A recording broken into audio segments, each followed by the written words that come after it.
Hello, everybody. Today is September 21st, 2021. We are 2 days removed from the Sunday night match in which the Ravens found a way to defeat the Kansas City Chiefs 36-35 in Baltimore. Did you like the joke? Was I the like joke it. successful? No, I did like it. I did like it. Oh yeah. Where there's a will, there's a way. I was going to test that one out as well, but you know what? I was able to get it in there. So he recovers the fumble from Clyde Edwards-Helaire, and then they go down the field, takes it to a fourth down.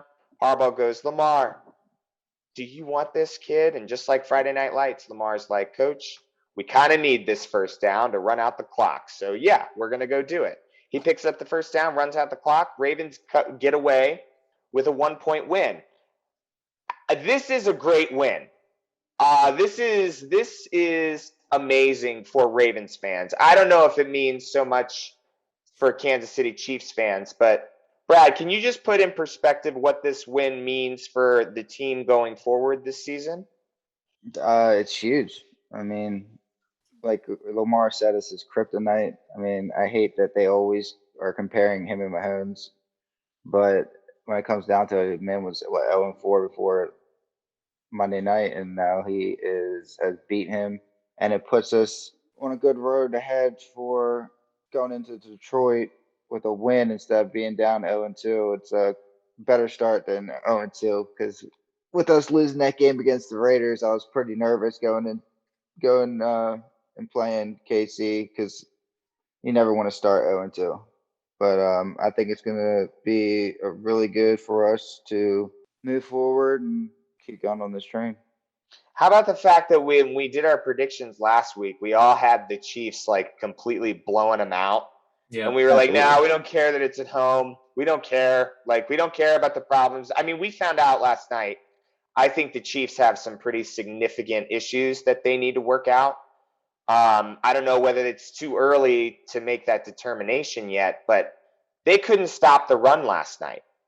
They couldn't stop the run at all. I mean, I was seeing guys like Devonta Freeman scramble for like 25 yards down the field, and I'm like, what year is it? Am I in Atlanta? Like, what is happening here? Why is nobody tackling these guys? Chad, they moved Alejandro Villanueva from right tackle to left tackle, and it made a world of difference. I felt like Lamar had way more time to throw the ball than he did against Las Vegas. Do you think that made that much of a difference? Do you think the line played better? I mean, it seems pretty clear we ran all over them on Sunday night. Excuse me. Yeah, it seemed. I mean, obviously Villanueva going back to his natural position at right tackle. I mean, left tackle made him way more comfortable than that Monday night game. And they were. Chris Collinsworth was talking about how Villanueva was not happy with his performance on Monday night. But moving him over there, really, I mean, that's his natural position. And let's not be too impressed with our line played very well, and it was a revolving door of, I mean, we had Makari playing right tackle and guard, Bozeman playing center. Zettler was still in his spot. We had Bozeman in there as well. We had Powers in guard sometimes. Even Cleveland got a lot of snaps, 32 yes, snaps. Yes, he did. He got 32 snaps at guard. So it was like a revolving door outside of Villanueva and Zeitler's spot and Bozeman at center. We were moving and mismatching all over the place, but Kansas City's defense has never been known for their run stopping ability. So I think it was perfect game plan for us to, get back to that running, which is our strength compared to what we did on Monday night against Vegas. So I will say they looked a lot better schematically. There were a lot of designed runs for Lamar where I'm like, where was this? It almost looked like it was 2019 again. Yeah. There were a lot of designed runs for Lamar, and even some stuff where, Devin Duvernay is coming across, and they're like, all right, every time they see Devin Duvernay come across the screen in front of Lamar or in front of in front of the line, in front of Lamar, they're like, all right, they're going to hand off to this guy because that's what they do. And they were having Lamar do keepers essentially with Devin Duvernay flashing across. And I'm like, okay, see, this is the wrinkle. I was watching with Aubrey's my girlfriend. I was watching with her and she was just like, man, is it always so hard to like track where the ball is? She's sometimes I can't tell where the ball is. And I'm like, so we have a hard time seeing it. Imagine what it's like for an opposing defense to try and figure out where this ball is going at all times. And she's just like, I have never seen anything quite like this before. Like, it's kind of hard to follow along. And it's like, exactly. That's why we score all these points, right? Yeah, exactly. So let's talk about the offense. Started off really rough. I mean, those 2 picks. Oh, Lord. Oh, my God. Yeah, I mean, like. Oh, man, yeah. The first one, Brad, maybe I'm thinking, all right, Sammy Watkins doesn't slip there. Maybe that interception is like, if he doesn't slip. But I'm also thinking, maybe Lamar should have seen it. And then the second interception was just he threw into triple coverage, and it was a complete disaster. He fucked up his post snap. Yeah. So, Brad, are you surprised that didn't rattle him the rest of the game? Because that was a big narrative coming into, actually really throughout Lamar's career, is that he can't come back. Did this prove anything tonight or the other night? And is it something that you think he can continue doing going forward into the future? I could definitely see him continuing to do it. I mean, I just feel like he always steps up when he needs to. I know he always has trouble coming back when we're down, but anything's possible with that man. And they came early on. I mean, obviously, what was it, like a third play is when he threw that pick six? So I mean, he had the whole entire game to recover, and he did a great job at it. So I mean, we talked about it. It was like the last thing I talked about last episode was the fact that we knew that Honey Badger was going to be back in the game, and that he was going to disrupt the offense for sure. That's right. Damn if he didn't make his stand as soon as it happened. But yeah, I don't have any questions when it comes to Lamar. I mean, he definitely used his legs more this game on purpose than before, where he's always like scrambling just to get away from somebody. He had a lot more time in the pocket to make some throws and make some big plays, especially like that one down the field to Marquise Brown for that touchdown, where he stepped up in the pocket and did like a McTwist jump throw. I still don't know what that was about. I love it. Don't get me wrong. Like, that is going to be like some kid, some like 7-year-old kid right now is probably like, Mom, when this poster comes out, I want this hanging in my bedroom. You know what I'm saying? Like, it looked like a poster shot. It was awesome. Yeah, but like you said, it wasn't it wasn't really his fault, that one with Watkins. Yeah, he threw that pick into triple coverage. That was 100% his fault. I mean, anybody could have seen that. I don't know how he didn't. I guess he was just trying to make a play real quick. Yeah, right. But that pick six wasn't really on him. Watkins falls. If he doesn't fall, that's not a pick. Maybe it is a pick. Who the hell knows? But it is what it is, and he definitely did step up. And I have no issues with Lamar in this game. Really, he really did. He played his heart out and did a damn thing. I thought it was one of the better games he's ever played. And you know what? It's funny because he missed some passes. Right before he throws the first pick, he missed a pass to Hollywood Brown running down the field. Yeah, there was a couple deep passes. Him. Overshot him by like 15 yards. Right, and I'm just like, all right, well, there ends he doesn't have an arm argument. Because, I mean, he just sailed that sucker like 15 yards over his head, and it was way down the field by the time it got there. And he still was able, and look, my opinion on Lamar is I don't really care if he's doing more run plays when he's 24 years old. If he's 27 or 28 and he still has the same tendencies, I have a problem with it. Chad, what did you think of the receivers? Like, I thought Sammy Watkins, he's such a great addition to the pass game. When we get Rashad Bateman back, I'm really looking forward to see how him and Bateman, they're going to use them interchangeably, I think. What did you think of the receivers last night? I thought they had a great game as well. I was really impressed. Yeah, I mean, when they passed it, I mean, there wasn't any drop balls. The biggest thing was Lamar missing deep a couple of times, like you just mentioned. But I mean, there was the one that stands out to me is Sammy Watkins drops that one crossing route, like a little 10-yard crossing route that could have gotten pick if it deflected the right way. So yeah, that was a little later in the game. Side. And he knew it was his bad right off the bat. And then especially it being a big game for him, I mean, playing against his old team, that would have been devastating for him to lose that. But, I mean, it wasn't much of a pass. I mean, Lamar only completed 18 passes, so it wasn't – and Mark Andrews got 5 of them. Marquise had the most receptions with 6. I mean, I don't – and Tyson caught 2. I mean, they targeted Tyson a lot. Mm-hmm. Yes, they did. Yeah. So, but there wasn't much of the passing game. I think Ravens knew with Ronnie Stanley being out, having Villanueva over there, and his strength is run blocking.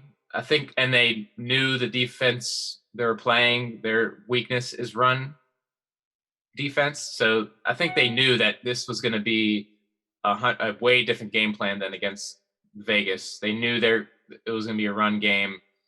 And then I freaking love when they do that heavy set of like the extra lineman being a tight end, and then they bring Patrick Pat up on the line. It's like 8 feet up there, and it's just Lamar and one running back in the back.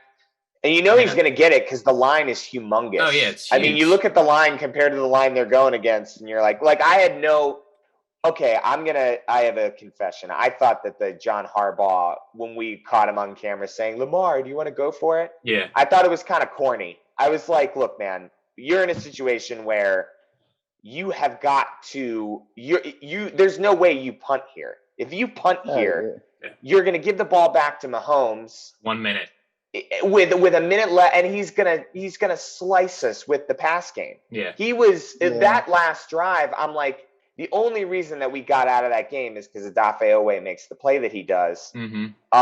And that's the only scenario that could have possibly happened, and it happened. Yep. And we get the win, right? But it's like you have got to go for it on 4th and 1.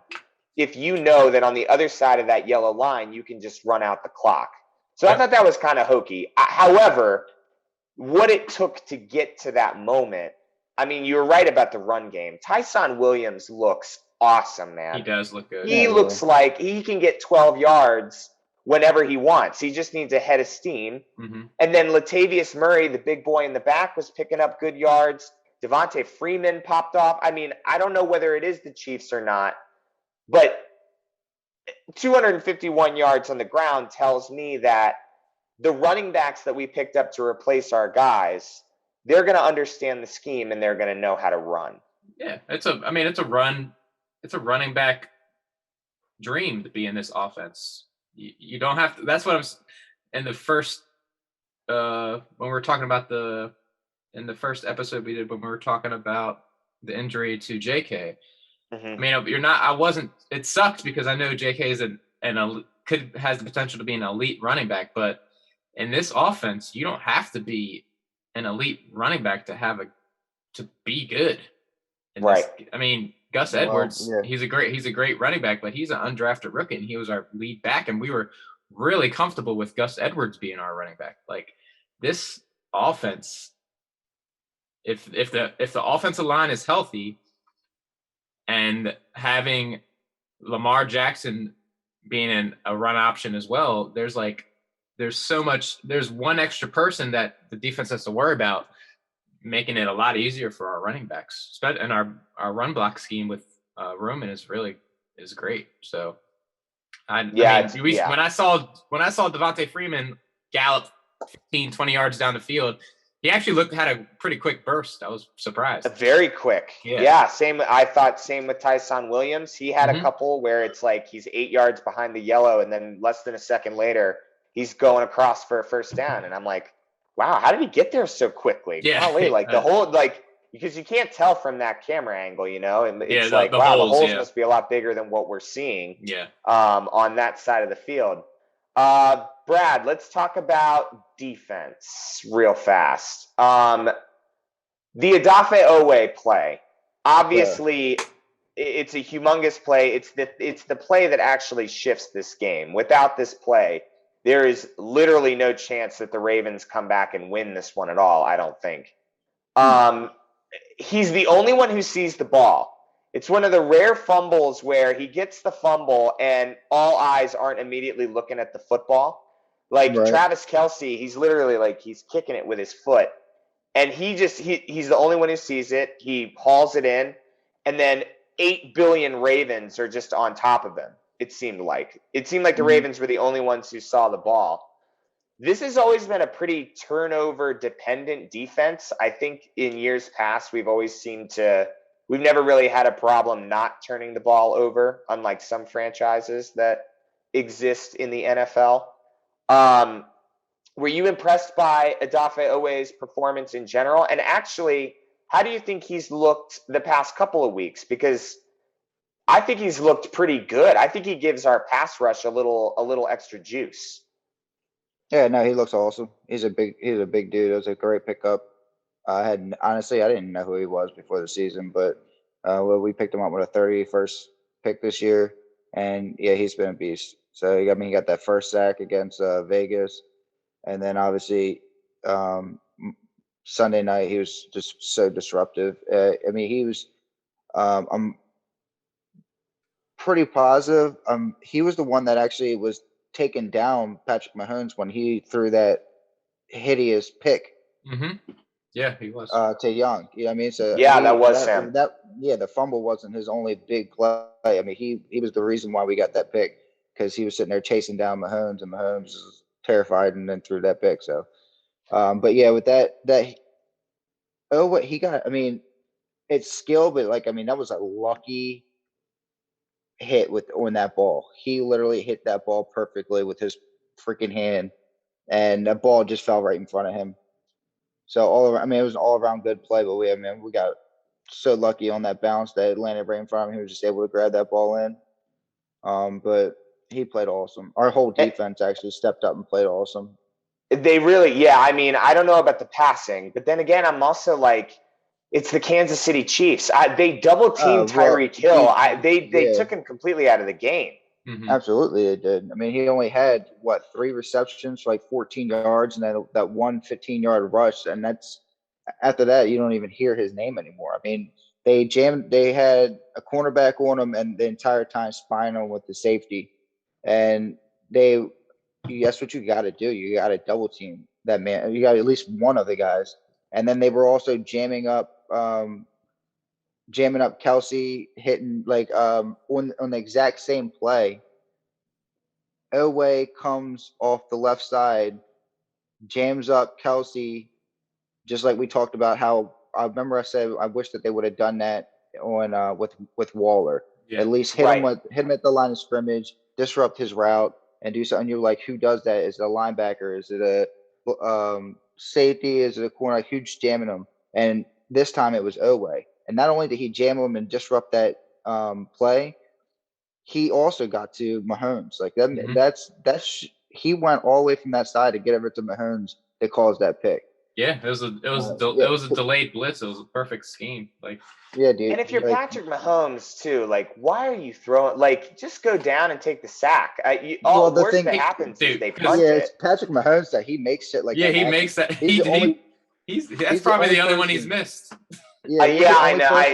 I know, right? It's so hard to talk about him because it's almost like you're really critiquing him for making a bad pass, and it's he can be human every once in a while too, Yeah. And in those moments, the ball's just gonna float into Tavon Young's hand. I swear, it was it just came out of nowhere, and Tavon Young is just hands up, perfect pick on that. First pick in September for Mahomes in his career. How about loss of September for Mahomes' career? Yeah. Which, by the way, I think that says more about Patrick Mahomes, his career in general, than it does about the loss. But it's also a game where, like, again, if you're Kansas City, you go back and you're just like, all right, I mean, am I worried about Baltimore in the playoffs? No. We played them in week 2 and we almost had them with a last drive. We should have just kept throwing the ball. Yeah. And the thing with this game too is, like, I guess you wanted to make your mistakes early. Yeah, if you're Lamar Jackson, you throw 2 picks early as opposed to throwing them late. Yep. And if you're Patrick Mahomes, you're going to want to throw your picks early. You can't make mistakes late down the stretch. And, like, that just, it kind of snake bit them against the Ravens. And it's just not a team. And maybe, you know, maybe it's good that they lost, I guess, Kansas City, because now they've got the monkey off their back of, like, going undefeated. A lot of people were saying that them and the Bucs could go undefeated this year. Mm-hmm. And because they were favored in every single one of their games. Monkey's off their back now. And I do think that defense is legitimately bad for Kansas City. I think they're going to need to tweak something back there, because it can't just their run defense was atrocious. And it was kind of bad against the Browns too. Yeah.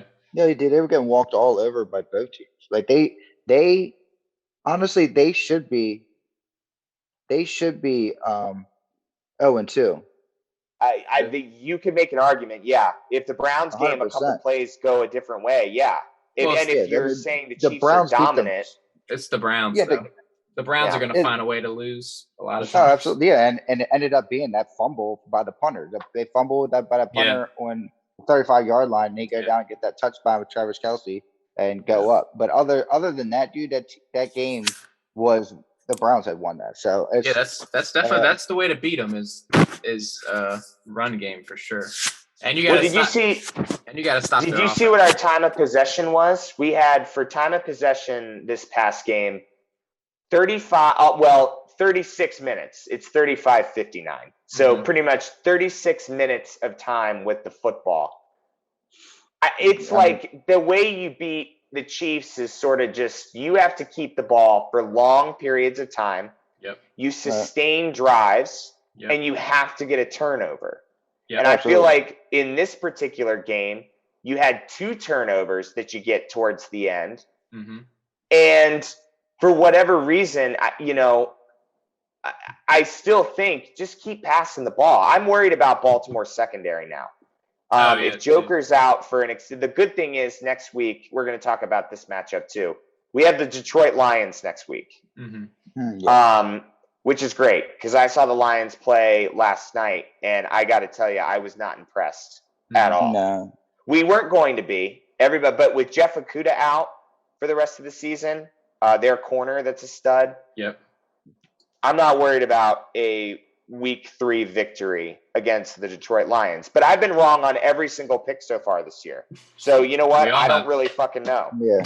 Like there's been a lot of ups and downs, even just throughout the league. Tennessee came back and they beat Seattle, and they got dog walked by the Cardinals last week. Mm-hmm. The Cardinals barely beat the Vikings.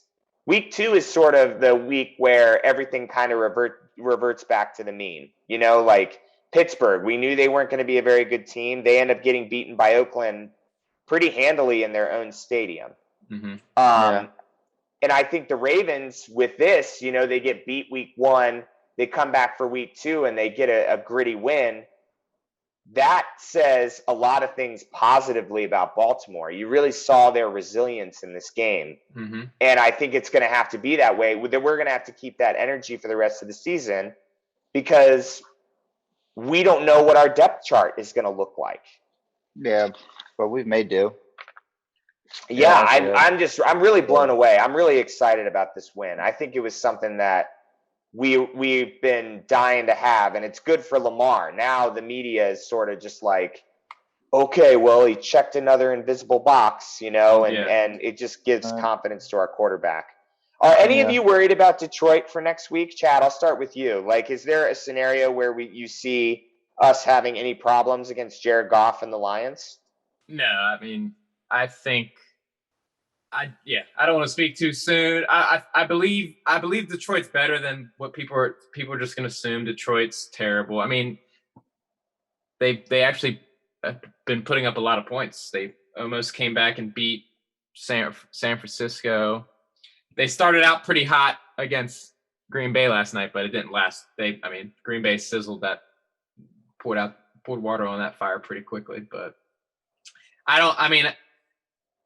dare I say it, I think it's going to be an easy win. I'm not worried about them at all. They're a team that's rebuilding. We're a team that's 4 years into what we know we want to be. Yeah, we're dealing with a lot of injuries, but we just beat Kansas City. So if we can beat Kansas City with our injuries, I don't feel as that just shows how much depth we have and how good our coaching is. So I'm not too worried about Detroit at all. I wouldn't be surprised if they score a lot, just because, we lost Clark at the end of the game. Well, not the end of the game, but not Clark. Sorry, Deshaun. So we don't know if he's going to be out. But I'm very positive about. I'm very optimistic that Stone, if he's the next man up, he looked good during preseason. And he's been on the roster now for a couple years. I like Geno Stone. He came out of Iowa. Year. Yeah, he was a 7th round pick last year, and he's still on the team, so that's pretty good. And then Brandon Williams was knocked out of the game early yesterday. Yes. Sunday as well. He had a neck injury. So he's one of our best interior linemen. So interior defensive linemen. So again, we're still dealing with, who knows if Ronnie Stanley's back, but I don't think the Detroit Lions really have a strength yet. They're a team rebuilding, and I feel like if we do still have the same injuries on the offensive line, we could just do what we did against Kansas City and run all over them. And then I'm not too worried about our defense. I don't think their offense can match our offense, is what I'm saying. So I think we'll be all right. Yeah, absolutely. Brad, what do you think? Do you have anything to add? When it comes, honestly, like we said, we've all been wrong down to this point about our picks. I know, we're 0-2 technically. We got the right record, though. We're 1-1. We do. The record is better than our predictions, which is definitely good. I feel like anybody, honestly, that looked at Baltimore's schedule was saying win against the Raiders, lost against Kansas City. Mm-hmm. Right. But honestly, when it comes down to it, we should have won.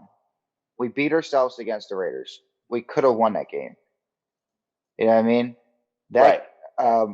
You have Carr throwing for 400 and something, 420, 430 yards, 2 touchdowns against us that game. That's crazy. And then we come back and we keep Patrick Mahomes, the best player in the league, down to less than 100. He was down. He had 3 touchdowns, but only 300 yards.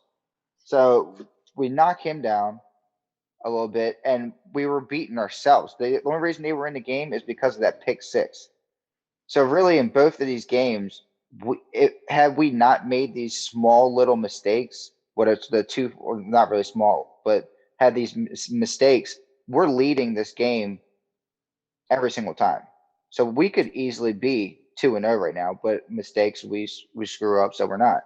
So really, after playing Kansas City the way that we did, I'm not really scared about our schedule at all.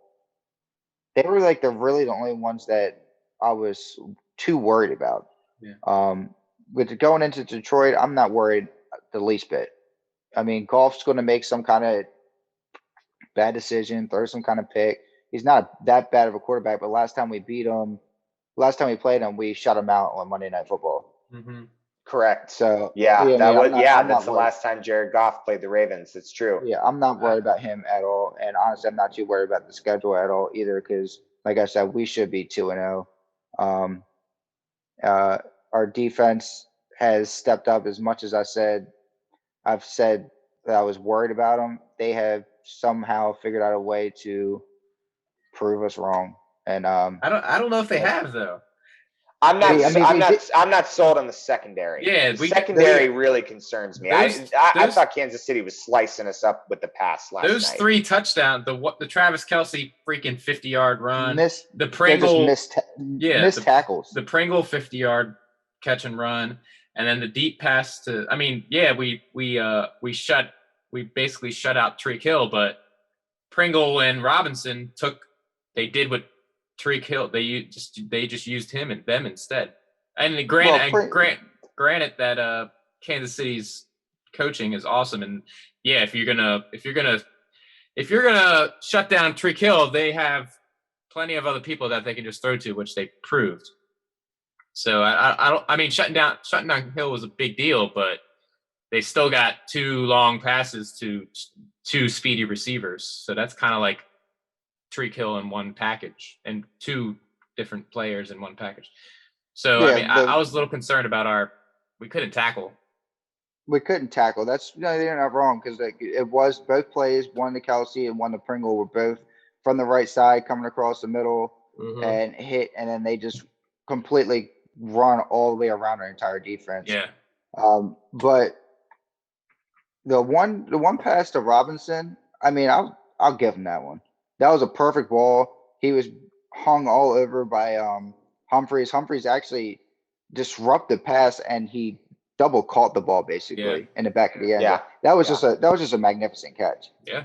But I'll take a magnificent catch all day over those 2 ridiculous. That was a fluke freaking Kelsey. I mean, I know you're Travis Kelsey, but man was running like he just smoked 2 cigarettes on that touchdown and still got to the end zone.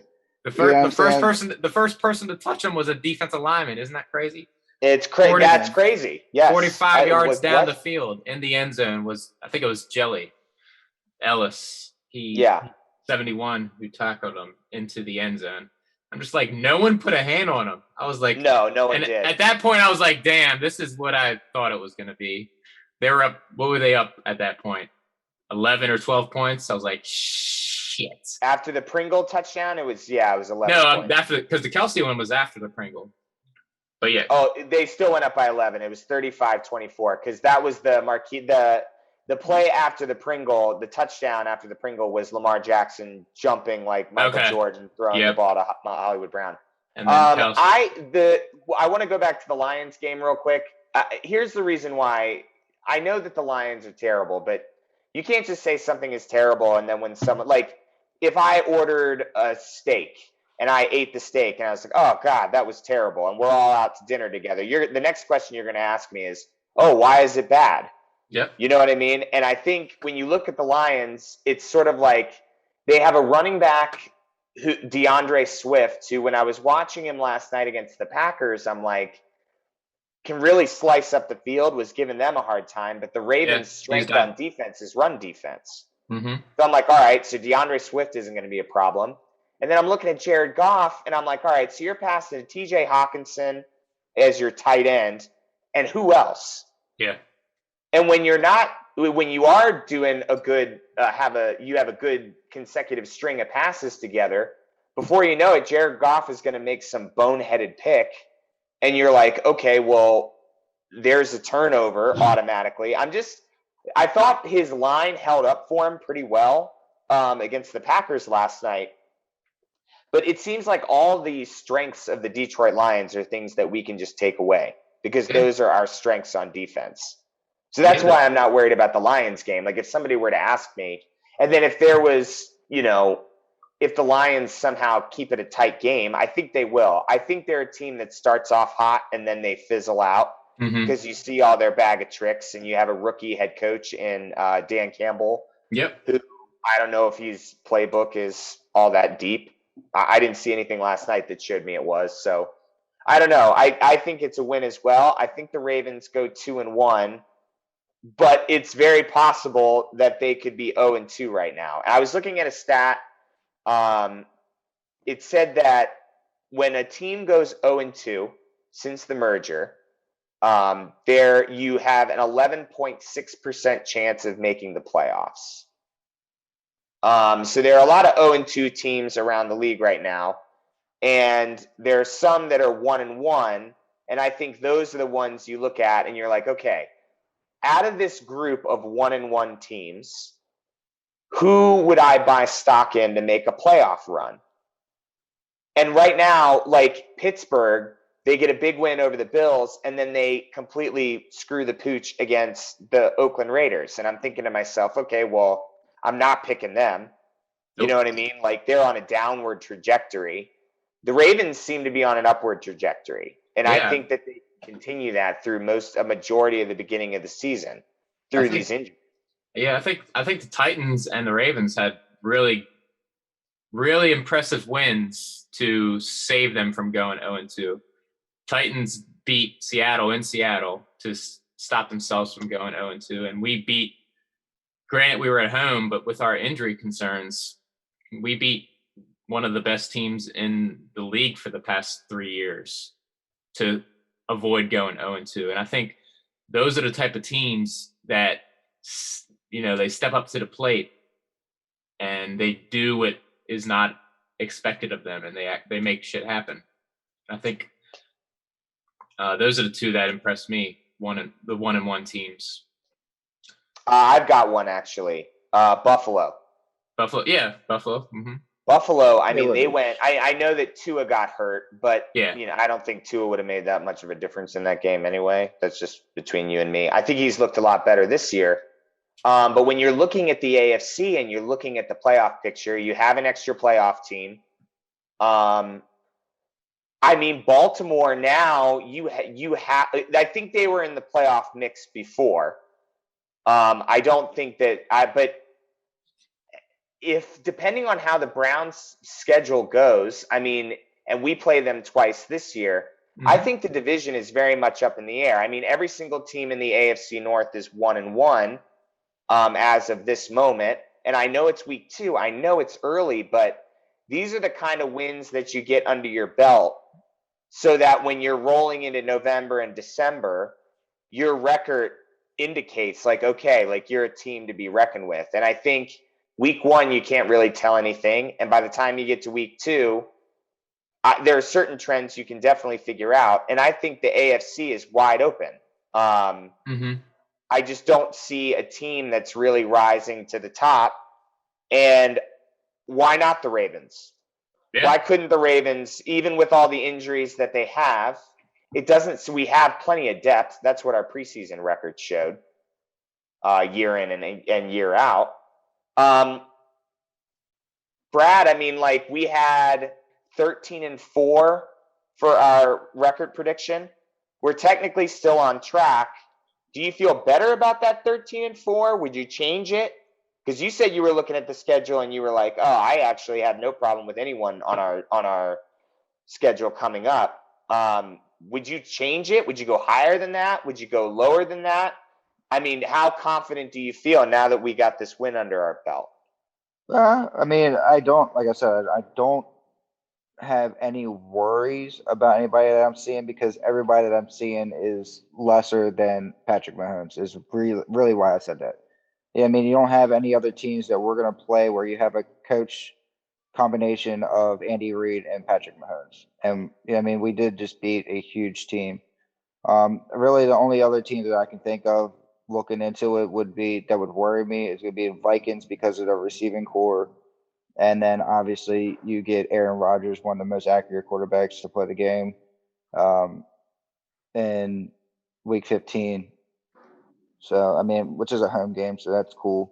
But other than that, man, I mean, I'm not really stressing that right now. It is only week 2. You think we could beat the Rams with Matty Ice? Oh, yeah, I think so. Yeah, I honestly think so. I think I should just call him Matt. Matty Ice is Matt Ryan, right? I think he's just Matt Stafford. Yeah. I don't think he has a nickname. My bad, Matt Stafford. My fault. I called you the wrong quarterback. But yeah, no, we beat that dude. And I don't see there's nobody that in our besides obviously Green Bay with Aaron Rodgers. There's nobody that plays in that caliber. We do have some receivers that we will have to worry about, like I said, with the Vikings. We got Williams with the Chargers, but there's nobody else that I'm really that worried about, man. Browns, Steelers because of divisional games, but I mean, I'm not saying that we're going to win out, but there's no game that I'm going to go into like I went into on Sunday and was like, hey, well, I've accepted the loss.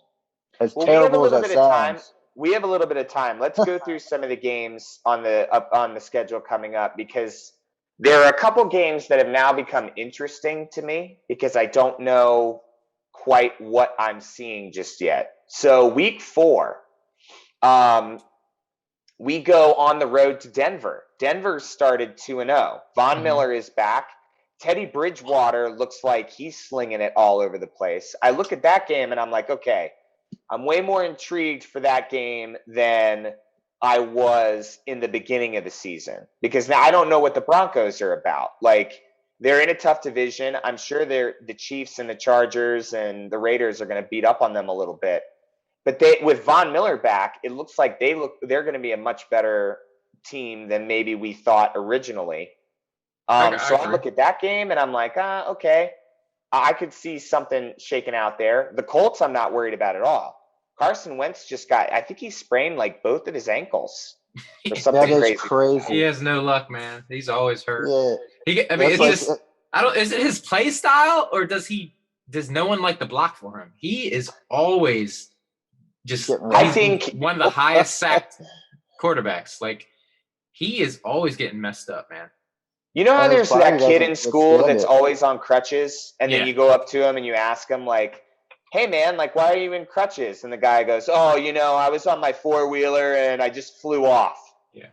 And you're like, how do you fly off your I bet we're going to get, if people are listening, our subscribers who are 4-wheelers, they're probably going to comment and be like, listen, man, it's way harder than you're making it out to be. But let's just say, like, there's always that kid that's hurt in school. I think that's Carson Wentz.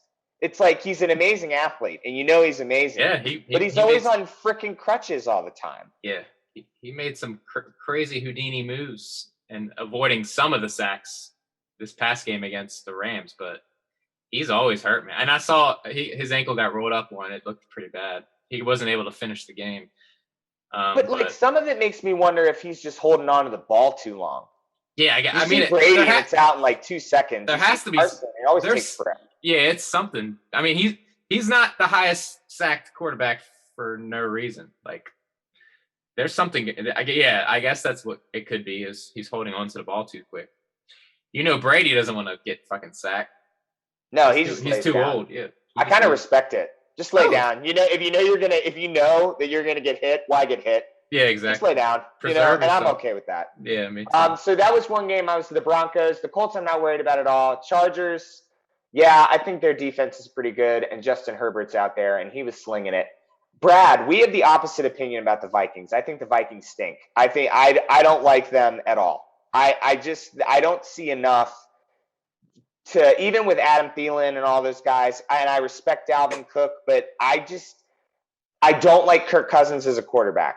I just don't. I've tried. No. I like him as a person. I think he's, he gives good interviews, and I think he's a good leader. I'm not sold on him as a quarterback in the NFL. Right. I don't know. That's just me. Yeah, I mean, they're 0-2 right now. Lost to the Bengals, lost to the Cardinals. But I mean, yeah, it's more of just like with where I see, like I said, I believe that our defense has stepped up from the first game to the second game, obviously. But when you have, like, we had to play against Tyreek Hill, Kelsey, no running back. The running back isn't that good. Now we're going to go against Jefferson, one of the best receivers in the league. Thielen, one of the best receivers in the league, and arguably the best running back in the league with Dalvin Cook. If he's even playing, I know his ankle is kind of messed up after this week. But with that trio, but all of them healthy, it worries me with a crumbling defense. Everybody's getting knocked out. All right, I'll keep it in mind, because I think that's the game before. Let's see, is that the game before? It's the game after our bye, right? The November 7th is when we play the Vikings. So maybe I'll circle that one, and we'll see where both those teams are at. Yeah, and then at the Dolphins, I remember saying that could be a game they lose. Without Tua, I'm not so sure. The Browns, obviously, but we don't play them till way later in the season. I mean, there's reason to be optimistic, but I think we're still sticking with 13-4, right, boys? We're not going higher than that. No. I'm gonna stick with because I think I was also 13-4. We just flipped the game. Right, exactly. Yeah. We all had 13-4. Yeah. But I mean, maybe it was good we flipped the game because so far we're 0-2 in predicting when they're going to win and when they're going to lose. But our record's that's across the board. So our record's good though.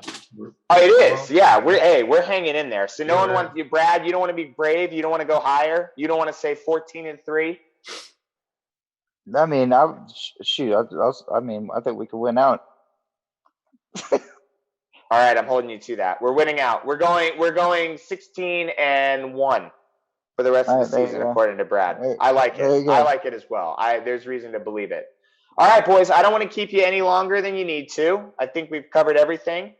You guys have any last comments on the game? Looking forward to Detroit. I want to talk about. I know we started off with Owe, but I just want to end it with Owe, or at least on my end, because he made two of the biggest defensive plays that really saved our asses, because we could be 0-2 right now if it wasn't. I mean, obviously, ifs and buts is Kansies and nuts, and we'd all have a Merry Christmas.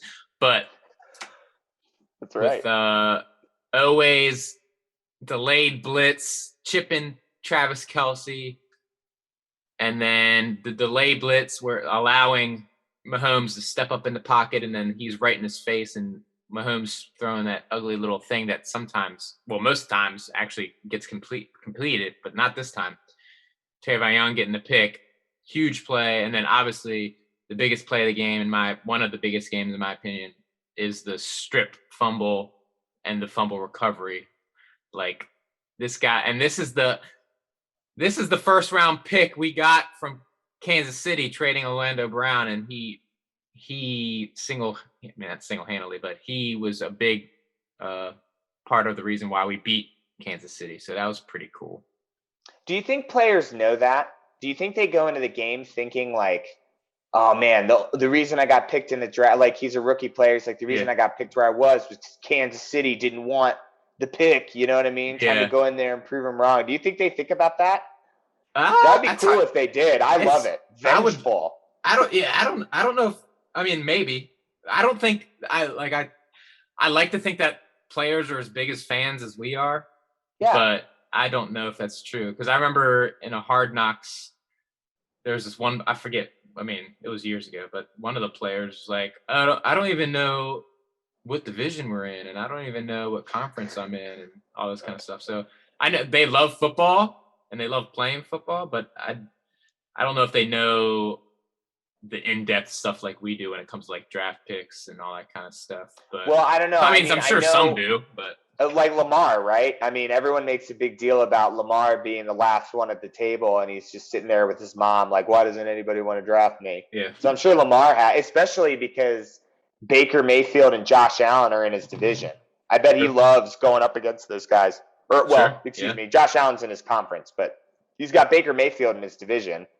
Mm-hmm. And I don't think Baker has beat Lamar yet, has he? He has. Yeah, he has. Yep. He has. Yeah, that's not true. They beat us at home a couple of years ago. Oh, well, here's another stat, by the way. Patrick Mahomes has only lost to one other young quarterback under 25, and it's Lamar Jackson. He's beaten Josh Allen multiple times. He's beaten Baker multiple times. The only one he hasn't he's actually taken a loss to is Lamar now. Oh, so Lamar's the only younger quarterback that he's lost to? Yeah. Oh, that's pretty cool stat. Yeah. But I don't know what that means. Like that probably should be the way it is, right? I mean, like how long did it take Tom Brady to beat Peyton Manning to beat Tom Brady? I think it took him like 7 tries.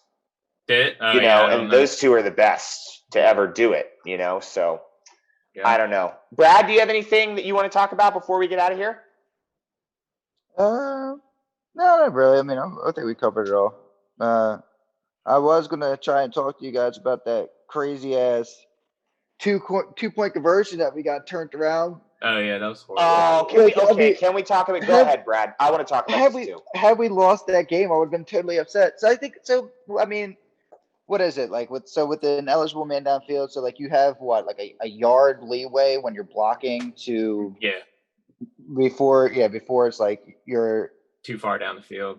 Too before far the down the pass field. is thrown or something. Yeah, so before the pass is thrown, if you're down the field and not blocking somebody, you are an eligible receiver, basically.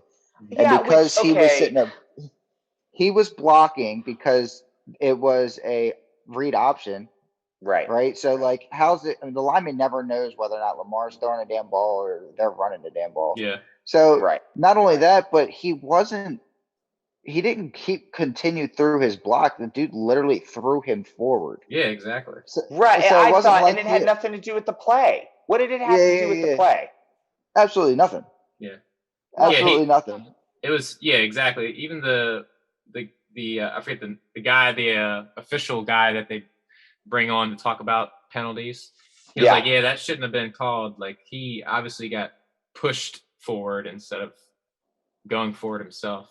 And on top of that, it's for a 2-point conversion where it's not like you have a whole lot of space anyway, right? Of all the times that you're going to call that particular play, you're going to do it down in the end zone. And the thing out where I'm at, we have sports gambling, right?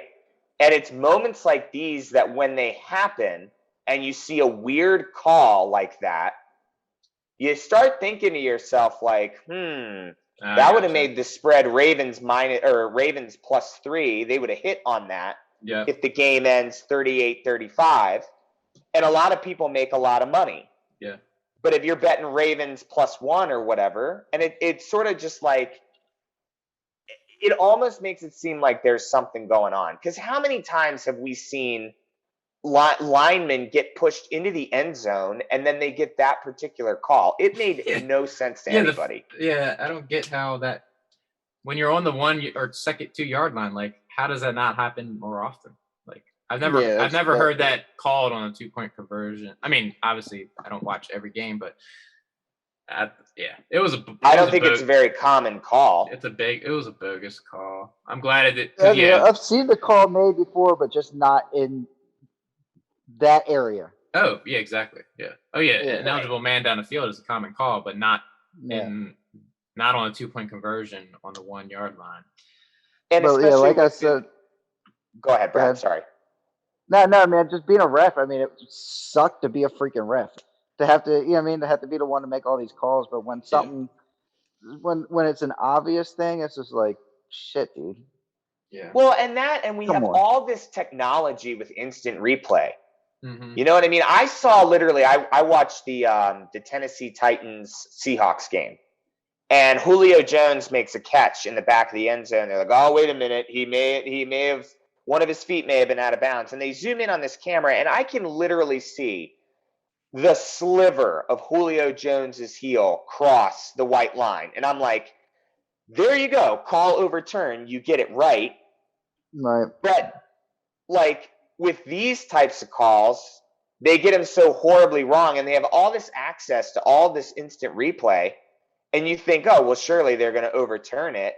Mm-hmm. And they never do. And and it's almost just like they sort of get away with it, because we always say, oh, well, being a referee is such a hard job. It's like, yeah, but we have so much instant replay now. It's like, how do we just get the angles that we see at the broadcast booth in New York? Why don't I have cameras everywhere? You know what I mean? Yeah. That's why I feel like they choose which one. I mean, I think they have a good selection. Like it's interceptions, turnover, like any kind of turnover, any kind of scoring is automatically reviewed. Like, it's tough to sit there and review every single thing. Yeah, because the game would grind to a halt. Oh, absolutely. And it does suck where some things are challengeable and then some things aren't challengeable. I feel like if maybe they could change that more than just, hey, let's review everything, allow more things to be able to be challenged, because if you could have challenged that could have been clearly see, oh, yeah, shit, I made a fucking mistake, and man was thrown forward. They get 2 points. You know what I'm saying? Right. Especially when it comes 100%. Down to the possibility of us losing the game because of it.